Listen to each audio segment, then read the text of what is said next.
আমি সবার সঙ্গে একটা ঘরোয়া বৈঠক করার জন্য অনেকদিন থেকে চিন্তা করছিলাম, কিন্তু আমার অভিজ্ঞতার অভাবে সেটা করে উঠতে পারতেছিলাম না। শুরু হয়েছিল যখন আমরা ডিসি কনফারেন্স করলাম, আমার খুব ভালো লাগলো যে সবার সঙ্গে দেখা হলো।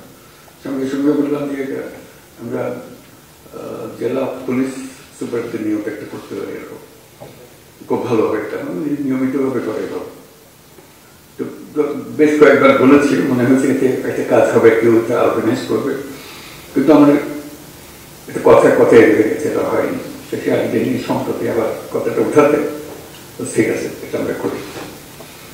একটু দেরিতে হলো, তা হলো, আমরা সবাই একত্রে বসলাম, খুব ভালো লাগলো সবার সঙ্গে দেখা করে, যেটা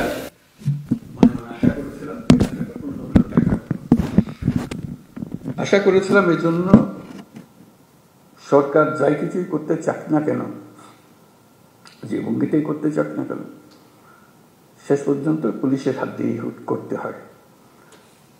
তারা করে দেবে না, তারা এনভায়রনমেন্টটা সৃষ্টি করে। ওই এনভায়রনমেন্ট না থাকলে তাহলে কোনো কাজ আর হয় না। কারণ পুলিশের কথা প্রসঙ্গে বারে বারে আমরা বলছি দুটো শব্দ, আইন ও শৃঙ্খলা। এটাই হলো পুলিশ। কাজে ওই পুলিশের হাতে এটাকে এক্সিকিউট করা, এটাকে এই পরিবেশ সৃষ্টি করা, আইনের পরিবেশ সৃষ্টি করা। আইন যদি না থাকলো তাহলে সরকারও কি, গণতন্ত্র কি, অধিকার কি, মানুষ নাগরিকদের কি, কিছুই থাকে না। কাজে এটাই ছিল মূল জিনিস, যে আমরা পুলিশকে অবহেলা করে কিংবা পাশ কাটিয়ে গিয়ে দেশ করতে পারবো না। তারাই সম্মুখ সারির মানুষ। তারা ক্ষেত্র প্রস্তুত করলে তখন বাকি জিনিসগুলো হয়, তখন বীজ লাগানো হয়, চারা লাগানো যায়, সবকিছু হয়। আইন না থাকলে, শৃঙ্খলা না থাকলে, যত বড় বড় চিন্তাই হোক, যত টাকাই ঢালুন, কোনো কাজে আসবে না। কিন্তু সেই জন্যই পুলিশের গুরুত্বটা মনে মনে খুব অনুভব করছিলাম, যে একবার বসি, নিজেদের মধ্যে একটা আলাপ আলোচনা করি, কি করা যায়, কিভাবে অগ্রসর হব। আজকে তোমাদের তরফ থেকে কথাগুলো শুনে খুব খারাপ লাগলো, যে এই অবস্থার মধ্যে তোমাদেরকে কাজ করতে আমরা ঠেলে দিয়েছি, যে করো। কাজ করার তো একটা পরিবেশ লাগে, সহযোগিতা লাগে, সামর্থ্য লাগে। সেটা ছাড়া, এই ঢাল তলোয়ার ছাড়া আমরা যুদ্ধক্ষেত্রে পাঠিয়ে দিয়েছি যে লড়াই হোক। সেই জিনিসটা আমি অবশ্যই পরপরই এটা নিয়ে বৈঠক করবো, সমাধান করতে পারবো যাই না, কোনো জিনিস সমাধান করতে বড় কঠিন জিনিস হয়ে যায়, কিন্তু চেষ্টা করবো যে কি করা যায়। যদি ব্যর্থ হই, মনে করি যে আমি চেষ্টা করেছিলাম কিন্তু ব্যর্থ হয়েছে, চেষ্টার অভাবে ব্যর্থ হয়নি। এটা প্রথম চোটে মনে পড়লো যে করা। এরকম আলাপ হলে অনেক কিছু মনে পড়বে, যেগুলো আমরা চেষ্টা করব। যদি আমরা বলি যে এটাই তোমাদের কাজ, দেশকে পরিবেশটা সৃষ্টি করা যেখানে দেশ এগিয়ে যেতে পারে, তাই যদি হয়, তাহলে যাদের হাতে পরিবেশ সৃষ্টি করার দায়িত্ব, যাদের কাছে দেশকে তৈরি করার দায়িত্ব এগিয়ে যাওয়ার জন্য, তাদের নিজেদেরকে তৈরি করতে না পারলে তাহলে তারা বাকি কাজ হলো না। তো সেই জন্য আমরা অগ্রাধিকার দিতে চাই, প্রায়োরিটি দিতে চাই যে যেটা আমরা পারি। আর কথা বলার আরেকটা কারণ ছিল, যে কারণে বসতে চেয়েছিলাম, সেটা হলো যে আমি সরকারে যোগ দেবার আগেও বলেছি, এখন সরকারে যোগদান পরেও বলছি, বাংলাদেশ একটা মস্ত বড় সম্ভাবনাময় দেশ। আমি বারে বারে এটা অনুভব করি। এটা রাজনৈতিক মাঠের বক্তৃতার জন্য না, ব্যক্তি হিসেবে, দেশের নাগরিক হিসেবে অনুভব করি যে এটা বিরাট একটা সম্ভাবনা, এবং কিছু কিছু উদাহরণও যে কেন এটার সম্ভাবনাটা আমি দেখি। কিন্তু সেই সম্ভাবনাটাকে আমরা বাস্তবের দিকে আনতে পারছি না, থেকে যাচ্ছি। আজকে আমরা একটা সুযোগ পেয়েছি, মস্ত বড় সুযোগ, সেই সম্ভাবনাকে কার্যে পরিণত করা। এবং জুলাইয়ের এই অভ্যুত্থানের ফলে সেই সম্ভাবনাটা সৃষ্টি হয়েছে। এই সম্ভাবনার যে পরিবেশ সৃষ্টি হয়েছে সেটাকে যেন আমরা হারিয়ে না ফেলি। কেন হারিয়ে ফেলা খুব সোজা, মুহূর্তে হারিয়ে যাবে। এই সম্ভাবনাকে ধরে রাখা যেটুকু সময় আমাদের আছে সেটুকু সময়ের মধ্যে আমরা চেষ্টা করব, ভবিষ্যতে যারা আসবে তারা আশা করি চেষ্টা করবে, পথটা যেন আমরা সৃষ্টি করে দিই। এই পথে আমরা এগুলো সম্ভাবনাগুলো বাস্তবে পরিণত হবে। শুধু বাংলাদেশ একটা সুন্দর দেশ হবে, নিয়মতান্ত্রিক দেশ হবে, গণতান্ত্রিক দেশ হবে, সেটা তো বটেই। আমি মনে করি বাংলাদেশ পৃথিবীর যে সমস্ত অগ্রগামী দেশ আছে যারা পৃথিবীতে নেতৃত্ব দেয় তাদের মধ্যে একটা হতে পারে, এরকম একটা দেশের সম্ভাবনা আছে। এটা কোনো আত্মতুষ্টির জন্য না, এটা আমরা, আপনারাও নিশ্চয় দেখবে, তোমরা দেখবে এটা, যেটা একটু বিচার করলে মনে হয় যে হ্যাঁ এই সুযোগ আছে। আমি একটু কয়েকটা উদাহরণ দিই। এই যে গণ অভ্যুত্থান হলো, এটা বিরাট একটা কাণ্ড, ইতিহাসের একটা বিরাট পরিবর্তন সূচিত হলো। লণ্ডভণ্ড অবস্থার মধ্যে আমরা এই যাত্রা শুরু করলাম।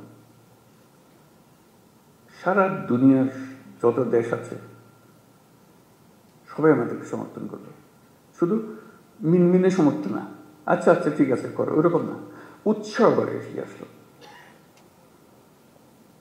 তারা যেরকম মনে করেছে যে হ্যাঁ এই দেশ যদি উঠে দাঁড়াতে পারে সেটা ভালো সঙ্গী হবে সবাই। আমাদের উপরে তারা ভরসা করেছে, যেরকম আমরা নিজেদের উপরে সে ভরসা আনতে চাই। আমাদের সে ভরসা অনেক সময় হারিয়ে যায়, যে মনে হয় যে না কী হবে, এই তো 2 দিন পরে আবার সব পাল্টে যাবে, কয়দিন থাকবে এটা দেখি আমরা। এটা প্রশ্নবোধক নিয়ে অগ্রসর। আমি যেটা বলার চেষ্টা করছি যে প্রশ্নগুলো সরিয়ে দেওয়া, আমাদের কোনো প্রশ্ন নেই, আমরা এটা করবই, আমরা করার সামর্থ্য আছে আমাদের।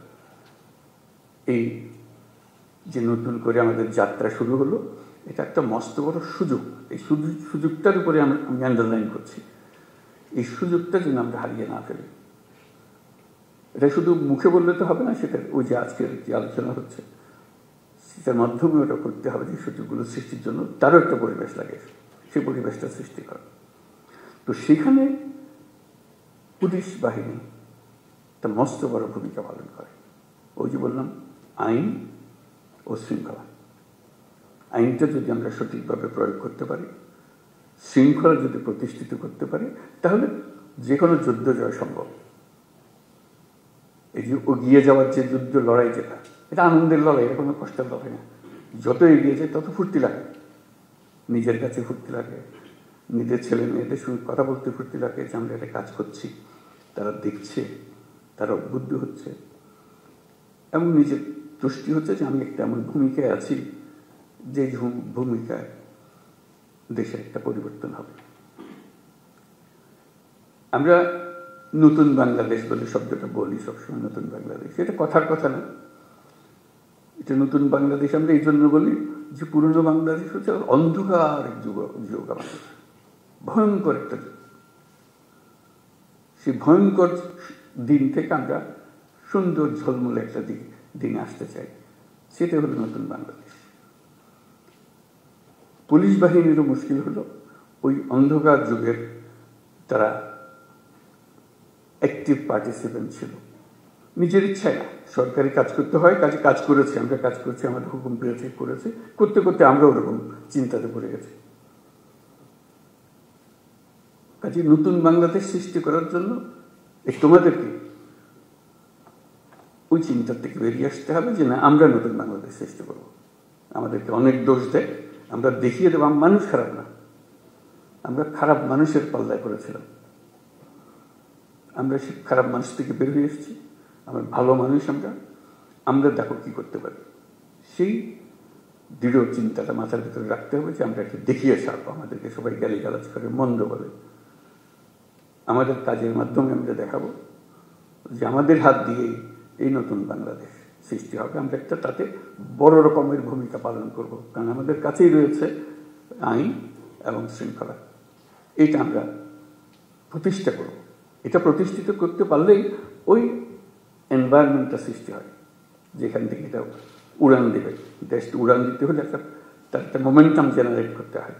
এই মোমেন্টাম জেনারেট করার জন্যই হলো এটা, যে আমাদের আইন এবং শৃঙ্খলাটাকে প্রতিষ্ঠিত করা। মুখের কথা না, মানুষ দেখলেই, পুলিশ দেখলে মানুষ আশ্রয় পায়। এখন পুলিশ দেখলে ভয় পায়, কি আমার এই খ্রিস্টের মধ্যে আর কি হলো,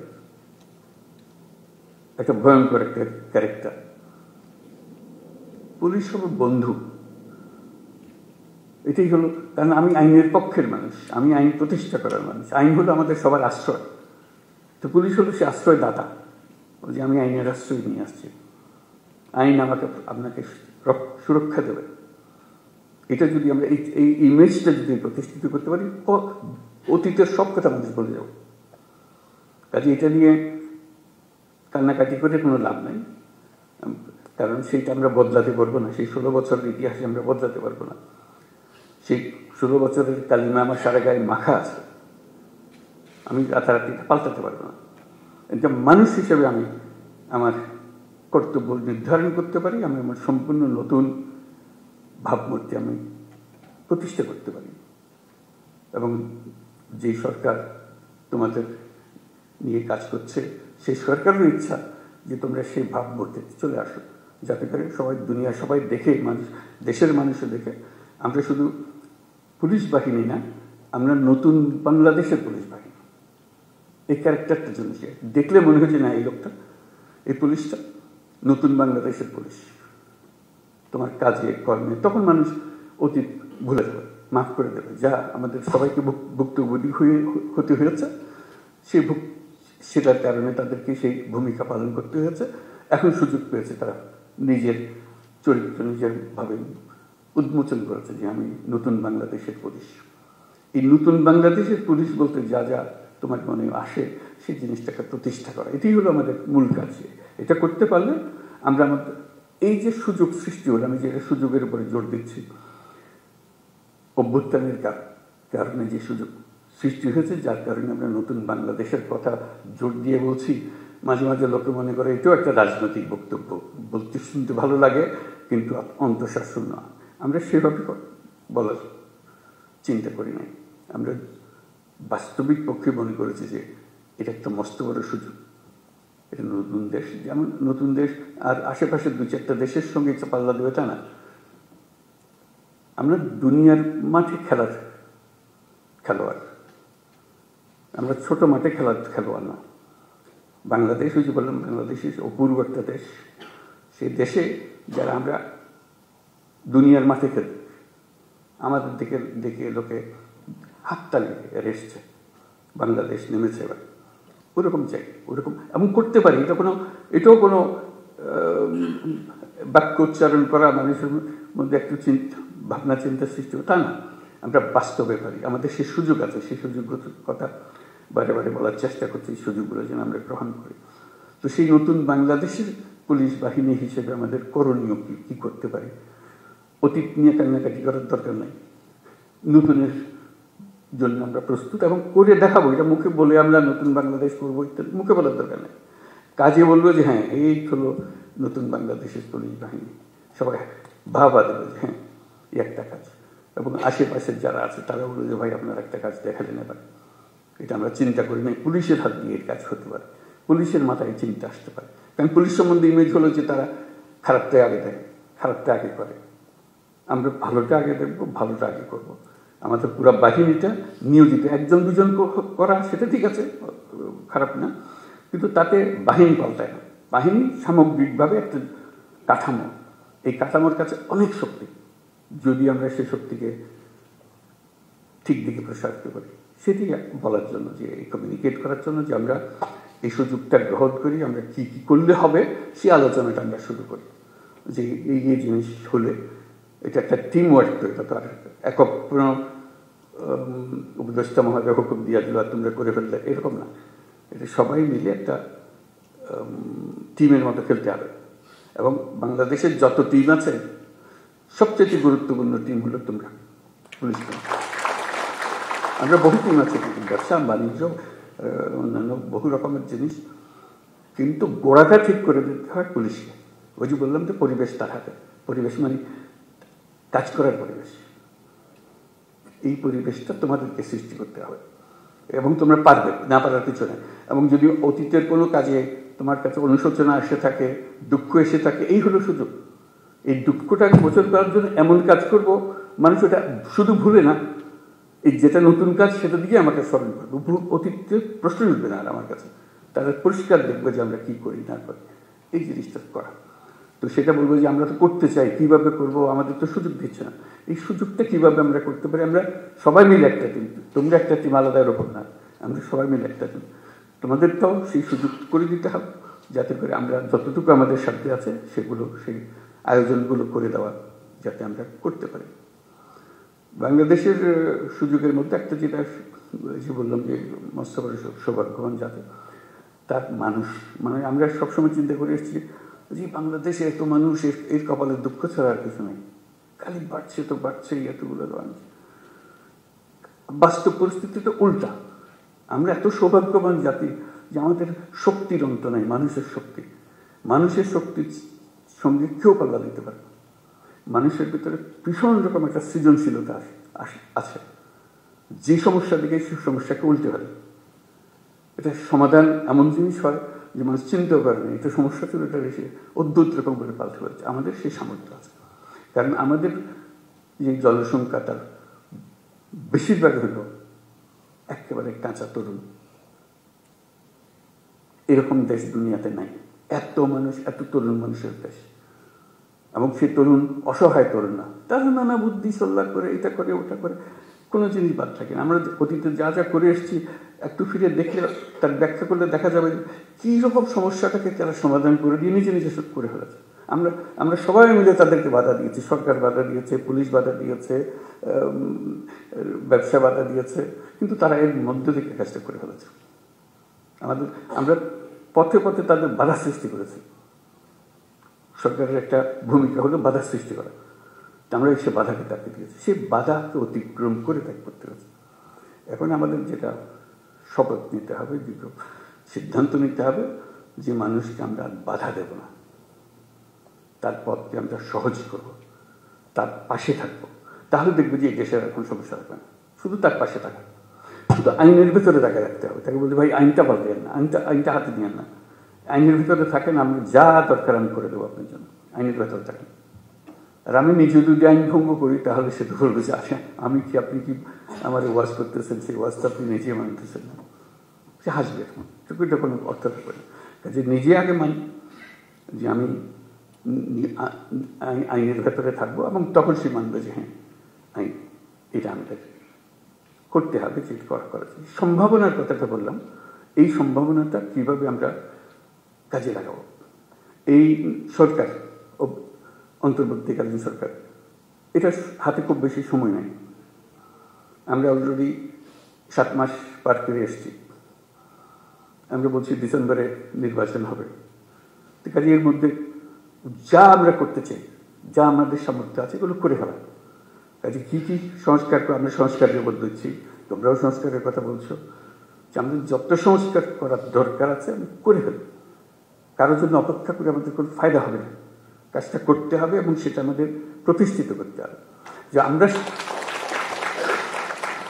আমরা সেই অংশটা করব, এটা আশ্বাস দিলাম তোমাদেরকে। তোমরা আমাদেরকে বলো যে আমরা আমাদের পার্টটা আমরা করবো। আমরা এই নতুন বাংলাদেশের নতুন সৈনিক পুলিশ বাহিনী হব। এটা হলেই আমরা ওই ক্ষেত্রটা প্রস্তুত করলাম। এই ক্ষেত্র প্রস্তুত করলেই আমরা থাকি আর না থাকি, এটা রেশ থেকে যাবে, এটা চলবে। অন্যরা মনে করবে যে না এটা সুন্দর চলছে, এটা চলতে থাকুক, সেই জিনিসটা করে। যেহেতু নির্বাচন আসছে, নানা রকমের সমস্যা হবে, নানা রকম চাপ আসবে, তবে ডেসপারেট হয়ে যাবে, আমার ক্যান্ডিডেটকে জেতাতে হবে, ওর ক্যান্ডিডেটকে জেতাতে হবে। তুমি এখন আইন মানতে চাইলে তোমার উপরে খেপাখেপি করবে যে না কিছু তো আইন, তুমি আমাকে আইন দেখাও, এসব হবে। আমাদের সেখানে শক্ত থাকতে হবে, আইনের ভেতরে থাকতে হবে, যাতে করে যে সরকার নির্বাচিত হয়ে আসবে সে সরকারের আইনের সরকার যেন হয়, আইনের মারফতে যে এসছে, যে আইন ভেঙে ভেঙে এসছে সে সরকার কোনোদিন আইন রাখতে পারবে না, কারণ সে ভাঙারই অভ্যাসটা। কাজে এই যে সুযোগের কথাটা বললাম, এই জন্য বললাম এই সুযোগটা হলো এমন যে আমরা যাতে ভবিষ্যতের সরকারটা যেন আইন মানা সরকার হয়, এটার জন্য আমরা নিশ্চিত করতে পারি। সেটারও দায়িত্ব তোমাদের হাতে, যেহেতু নির্বাচনটা তোমাদের হাত দিয়ে হবে। কারো কথা মানার দরকার নাই, না অন্তর্বর্তীকালীন সরকার, না অন্য সরকার যারা নির্বাচন করছে তাদের বিষয়ে কারো কথা। আইন যা বলে তুমি আইনের ভেতরে থাকো, তাহলে পরবর্তী সরকার আইন মানার সরকার হবে। আর যদি বলছি হ্যাঁ ওরা কি আছে, ওরা তো আসতেছে, ওদের কুটুম মানুষ ছাড়া আমরা কি করব, তাহলে আমরা অন্যদিকে চলে গেলাম।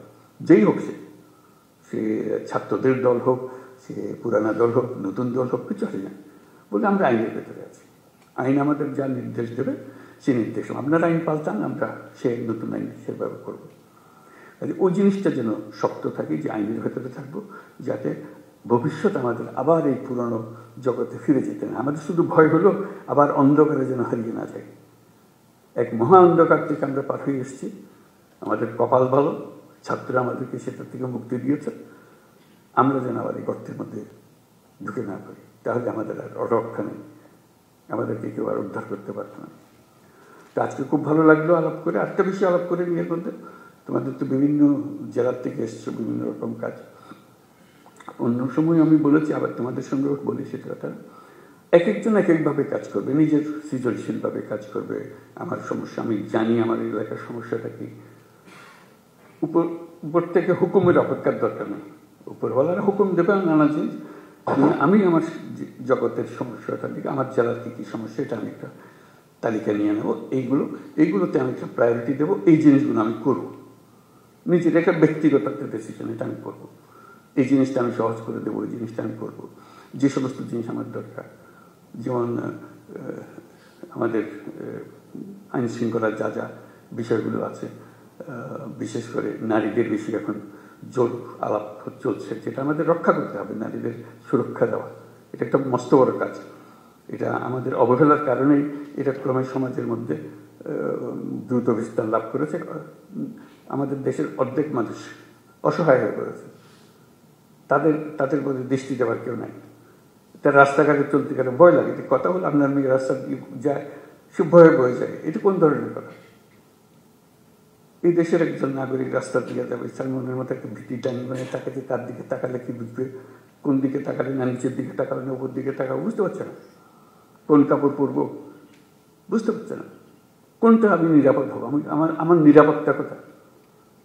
বাপ হিসাবে, ভাই হিসেবে আমাদের তো একটা পারিবারিক দায়িত্ব আছে, তারপরে পুলিশ হিসাবে আমাদের সবচেয়ে বড় দায়িত্ব।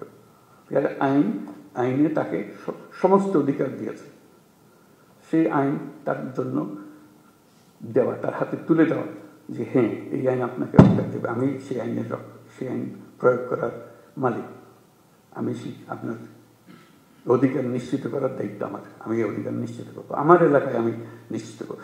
সারা বাংলাদেশে কি হচ্ছে এটা তো আমি জানতে থাকবো, কিন্তু আমার হলো যে আমার যে এলাকাতে, আমি তো একটা এলাকার মালিক, আইনের মালিক, আমি হলাম সরকার, আইনের সরকার। কাজে আমার নিশ্চিত করছে সে অধিকার যেন প্রতিষ্ঠিত করতে পারে, কোথাও যেন এটা নিয়ে প্রশ্নটা তুলতে না পারে কেউ। এই নাগরিকদের অধিকার হিসেবে আমার সেই জিনিসগুলো দেওয়া, যাতে করে অধিকার থেকে সে কোনো রকম বঞ্চিত না হয়। তারপরে আরও নানা রকমের অধিকার আছে, সেগুলো যেন আমরা বঞ্চিত না হয় কেউ, সে প্রতিষ্ঠিত করা। বিশেষ করে নারীদের বিষয়টা এসছে বলে আমি উল্লেখ করলাম, এটা খুব গুরুত্বপূর্ণ বিষয়। কারণ তা না হলে আমরা ওই যে বললাম যে বহু সম্ভাবনার একটা দেশ, সেই সম্ভাবনা এখানে শেষ হয়ে যাবে যদি আমরা ওইটুকু না পারি। সংখ্যালঘুদের নিরাপত্তা একই ব্যাপার। নাগরিক হিসেবে তার আমাদের কনস্টিটিউশন অনুসারে যত অধিকার দেওয়া আছে সবগুলো নিশ্চিত করা আমাদের দায়িত্ব, এবং সেই দায়িত্ব পুলিশের মারফতে আমাদেরকে এক্সিকিউট করতে হয়। কাজে পুলিশ হিসেবে যে সংখ্যালঘুর নিরাপত্তা এবং যে কোনো ব্যক্তির নিরাপত্তা, সে অসহায় গরিব মানুষের নিরাপত্তা, শক্তিশালীর হাত থেকে তাকে বাঁচানো, সেটা নিশ্চিত করা ইত্যাদি, এগুলো যেন আমরা করতে পারি। এই প্রসঙ্গে আরেকটা বিষয় একটু পরিষ্কার করি। আমরা তো বললাম যে আমরা কাজ করব এবং নতুন বাংলাদেশ গড়ব এবং খুব দ্রুত আমরা এগোতে পারবো। সব ঠিক আছে, এগুলো কোনোটাই পেছনে কোনো প্রশ্নবোধক নেই, এগুলো নিশ্চিত একটা বিষয়। কিন্তু এর মাঝখানে আমরা একটা পরিষ্কার মাথার ভেতরে যেন রাখি, আমরা একটা যুদ্ধাবস্থার মধ্যে আছি। আমরা এই 8ই অগাস্টের পরে ভুলে গেছি যে আর যুদ্ধ নাই, যুদ্ধ শেষ, কথা ঠিক না। আমরা একটা কন্টিনিউয়াস যুদ্ধাবস্থার মধ্যে আছি। এটা যেন মনে থাকে যে আমরা যুদ্ধাবস্থার মধ্যে আছি। এই যুদ্ধ অবস্থার থেকে আমাকে জয় হয়ে ফিরে আসতে হবে, বের হয়ে আসতে হবে। এই যুদ্ধটা কিভাবে হয়? পরিষ্কার, লোকে সুযোগ গ্রহণ করে, যারা পরাজিত শক্তি তারা সুযোগ গ্রহণ করে একটা উস্কিয়ে দেবে, একটা কিছু গোলমাল পাকিয়ে দেবে, এবং প্রথম নজর আসবে পুলিশের নজর। তার দৃষ্টিতেই তো সাংঘাতিক, তো আমাদের বিরাট শৃঙ্খলা ভঙ্গের কাজ করবে, আমাদের শান্তি নষ্ট করবে, আমাদের গোলযোগ পাকিয়ে বলবে। তার চেষ্টা হলে একটু গোলযোগ পাকিয়ে দেওয়া। সে তো সম্মুখ যুদ্ধে আসতে পারছে না, সে কথা একটা প্রচার করবে, প্রচার করে দিয়ে একটা মহাকাণ্ড তুলে দেবে যে এই ওকে মেরে ফেলেছে, ও কী হয়েছে, ও এইরকম করেছে, একটা কথা, একটা ছবি ছাপিয়ে দেবে, একটা পোস্টার লাগিয়ে দেবে ইত্যাদি। এটা কন্টিনিউয়াসলি চলতে থাকবে, কারণ সেই যুদ্ধ ক্রমাগত তীব্রতর হবে। যতই নির্বাচন কাছে আসবে ততই তীব্রতর হবে, কারণ ওই পরিবর্তন হয়ে গেলে আবার তারা মনে করবে যে আমরা আরেকবার পরাজিত হয়ে গেলাম, ওখানে যদি পরাজিত হয়ে যায়। কাজে সেই এটা তীব্রতর করতেই থাকবে। ওইখানেও ফ্রন্ট ফোর্স হলো পুলিশ বাহিনী, নজরে রাখা এবং সবার দিকে খেয়াল রাখা। কাউকে সন্দেহ করেছি তার মানে এই নয় যে তাকে এখনই আমাকে কারাগারে নিয়ে, তা না। সেও দেশের নাগরিক, কাজে তার দেশের নাগরিক হিসাবে তার অধিকার আছে যদি নাগরিক হিসাবে থাকে। আর যদি দোষ করে থাকে তার উপরে নজর রাখবে, দোষ করা মাত্র যেন আমি তার ধরে রাখতে পারি, যেটা আমাদের নিরাপত্তা বিঘ্নিত করছে, আমার আইন ভঙ্গ করছে ইত্যাদি ইত্যাদি যেগুলো আছে। কাজে যেটা আমার আন্ডারলাইন করার কথা যে আমরা যুদ্ধাবস্থার মধ্যে আছে, এই যুদ্ধাবস্থা চলতে থাকবে, বিশেষ করে ইন্টেন্সিফাই হবে, ক্রমাগতভাবে এটা ঘনীভূত হবে। এই মেঘ আস্তে আস্তে কালো মেঘ, কাল থেকে আরও প্রচণ্ড বেগের মেঘ, ঘূর্ণিঝড় ইত্যাদি হতে থাকবে। আমরা যদি সতর্ক থাকি তাহলে এটাকে আর বাড়ার সুযোগ দেওয়ার দরকার হবে না। এই প্রসঙ্গে দেখা যাবে যে অনেক অপপ্রচার, এগুলো তোমরা পরিচিত সব অপপ্রচার যে হয়, অপপ্রচারের একটা মহা কারখানা আছে। নিত্য নতুনভাবে অপপ্রচার হবে, তোমাকেও কনফিউজ করে ফেলবে যে আসল কথা তুমি বুঝতে পারতেছো না এটা কী হইতেছে। কাজে সেটার থেকে বাঁচা, এই অপপ্রচার থেকে বাঁচা। অপপ্রচারে কোনো একটা সূত্রপাত হলে তোমার এলাকায় যদি হয়, সঙ্গে সঙ্গে এটা রিপোর্ট করা যে এখানে একটা অপপ্রচার চলছে, এটাকে শিগগিরই এটাকে পরিষ্কার করে ফেলতে হবে, লোকে যেন ভুল ধারণার মধ্যে না থাকে। নড়াচড়া ইত্যাদি, কারাই অপপ্রচার করছে, কারাই ফ্যাক্টরি বানিয়েছে, কোথায় বানিয়েছে, কারণ তাদের এন্ট্রান্স সর্বত্র, যেহেতু তাদের হাতে বিশাল অঙ্কের টাকা আছে, কি পরিমাণ টাকা আছে সেটা পত্রপত্রিকায় তোমরা দেখতেছো। ওইটার থেকে ওই যুদ্ধটা আমাদের জয় করতে, আমরা এই যুদ্ধকে উঠতে দেবো না এটা। আর আমাদের জগৎকে আমরা যে নতুন বাংলাদেশ গড়তে চাই, সেই নতুন বাংলাদেশ দিকে আমরা অগ্রসর হব। এটা ডিসিদের মিটিংও বলেছিলাম, এখানেও সেটা বলি আমি, এটাও আমার কাছে খুব গুরুত্বপূর্ণ বিষয়। সেজন্য এটা হলো যে আমরা 64 জেলার 64 জন দায়িত্বে আছে। 64 জন তো একরকম না। একটা হলো যে ব্যক্তিগতভাবে একরকম না, একটা হলো যে কেউ অ্যাক্টিভ, কেউ একটু ইনঅ্যাক্টিভ, দুদিন পরে করতেছে, আজকে যেটা করার কথা কালকে বলবো, পরশু করবো, এরকম। তো সেটা যে আমরা যাচাই করবো কিভাবে, সেই জন্য স্বরাষ্ট্র মন্ত্রণালয়কে বলবো একটু খেয়াল রাখা, এটা একটা প্রক্রিয়া সৃষ্টি করা, যাতে করে উৎসাহ হয়। আমার কাজের মধ্যে একটা উৎসাহ আছে, আমি যেন ঝিমিয়ে পড়লে এটা আমাকে জাগিয়ে দেয়। আমি পারি, কিন্তু একটু ঝিমিয়ে গেলে একটু চাঙ্গা করে কি করা, আমি প্রস্তাব দিচ্ছি যে র্যাঙ্কিং করা। প্রতি মাসে এই 64 জেলাকে 1 থেকে 64-তে নিয়ে আসা, সবাই কে কোন স্থানে আছে। ক্লাসে এরকম হয় না যে ফার্স্ট বয় সেকেন্ড বয় হয়, ফুর্তি লাগে। আমার একেবারে লেজের গোড়ায় দিয়েছি, আমার খুব খারাপ লাগে, আমি পারি, তখন আমার একটু গোসা লাগে যে কি বলে ওই কারণে আমার উপরে যায়, আমি হচ্ছে অনেক ভালো করি। কত বলবো যে আমার জেলাটা আসলে খারাপ, আমাকে এই জন্য হয়েছে, পরে বলছে না ওরটাও তো খারাপ, ওটা তো ভালো না, ও তো আমার উপরে চলে গেছে। এই জিনিসটা করে, এটা খেলার মনোবৃত্তি থেকে, কোনো কাউকে শাস্তি দেওয়ার জন্য না, যে এটা খেলোয়াড়, যে সবাইকে জানানো হবে এই কী ক্রাইটেরিয়াতে হবে সেই ক্রাইটেরিয়াটা তার ঠিক করে দেবেন। তোমরা জানো যে এই ক্রাইটেরিয়াতে বিচার হয় এবং প্রতি মাসে এটা তৈরি হয় 1 থেকে 64। তো আমাদের যেটা হবে, তাদের স্বরাষ্ট্র মন্ত্রণালয়কে বলতে যেটা হবে, একই ব্যক্তি বারে বারে 64তে থেকে যায়, এটা নিয়ে এখন আমাদের সন্দেহ। যে আগে যে 64 ছিল 66, তারপর 63তে চলে গেছে, তারপরে 50-এ চলে গেছে, তারপরে 32-এ চলে গেছে, সে নড়াচড়া করে। এইগুলো 64 আর নড়ে না দেখি, খালি ওখানেই থাকে। তাহলে তার মধ্যে একটা বেসিক প্রবলেম আছে, হয় এটা তার পারিপার্শ্বিক একটা প্রবলেম অথবা তার ব্যক্তিগত একটা প্রবলেম। সেটার দিকে নজর দেওয়া, তার একটু সাহায্য করা, যে একটু নড়াচড়া, একটু 2-1 ধাপ উপরে ওঠো, চেষ্টা করো, উৎসাহিত করা। কেন এটা উৎসাহিত করা, ইনসেন্টিভ দেওয়ার জন্য, যে আমরা দেখালাম যে কী হলো। ওই শুধু নজর রাখা যে জায়গাতে আছে নিচের দিকে, সেই নিচের দিকে থেকে যাচ্ছে, উপর দিকে উঠতে ওঠার চেষ্টা করতেছে না বা পারতেছে না, তাহলে তাকে ট্রেনিং দিতে হবে, তাকে আরেকজন সাহায্য করে দিতে হবে, যাতে করে সে একটু উপরে উঠতে পারে। আর যে 10-এর মধ্যে ঢুকে গেছে আর 10 থেকে নামতেছে না, বাবা সে শক্ত করে ধরছে, সে ভালো, তার দিকে একটু নজর রাখা, যে হ্যাঁ ভালো কাজ, ভবিষ্যতে অনেক কাজ দায়িত্ব দেওয়া যাবে থাকে, যে 10-এর মধ্যে থাকে, প্রত্যেকবারে দিকে 10। এরকম একটা প্রক্রিয়া হলে ফুর্তি লাগে কাজ করার মধ্যে। তা আমরা প্রযুক্তিকে আনতে চাচ্ছি আমাদের কাজের মধ্যে। আমরা পুলিশ রিপোর্ট করা, কী বলে এটা, মামলা রুজু করা, এগুলো অনলাইন, এগুলো আছে না, অনলাইন চালু করে কাজ হচ্ছে আমি ভালো। এই অনলাইন আমরা সব যত কিছু আছে এখন অনলাইন করার চেষ্টা করি, এইটা দিয়ে শুরু হলো অনলাইন এটা মামলা রুজু করা। আমরা দেখবো তো কোন জেলাতে কয়টা হয়, এটার একটা ছবিটা দিয়ে দেওয়া, টেবিলটা দিয়ে দেওয়া। এই জেলাতে এই মাসে, এই মার্চ মাসে 32টা হয়েছে, এই মাসে আগের মাসে 30টা ছিল, আগের মাসে 20টা ছিল, এখন 32টা হয়েছে। আরেকজনের প্রথম মাসে 20টা ছিল, তার মধ্যে 40 হয়েছে, তারপর 80টা হয়েছে। দ্রুত চলে যাচ্ছে, একই কাজ। একজনে সবাইকে উৎসাহিত করছে, যেখানে কাজ আটকে যাচ্ছে সেখানে তাকে সাহায্য করছে, যে আমি ফোন করতেছে, ভাই কি আমাদের এখানে আটকাই দিলেন, কি এটা চলতেছে না, আমার পারতেছে না, তো আমরা আমাদের বারবার কমপ্লেন আসছে, আসেন একটু ঠিক করে দেন, নাহলে আমি পিছিয়ে যাবো। অর্থাৎ এই সংখ্যাটা বাড়তে হবে।